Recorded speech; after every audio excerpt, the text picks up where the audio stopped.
80/20 bed rack on a Ram 1500 truck. These are 1x3 bed rails using stake pocket inserts, 1x2 wall posts, and 1x3 top rail.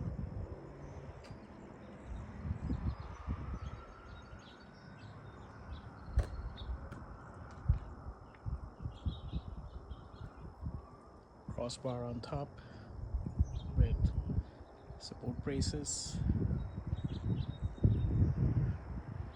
The front crossbar will be a pivot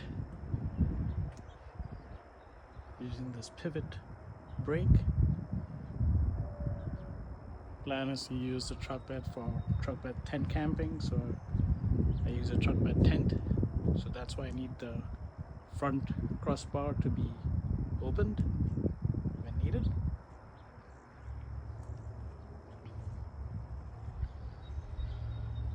Allows me to use the tonneau cover without any interference.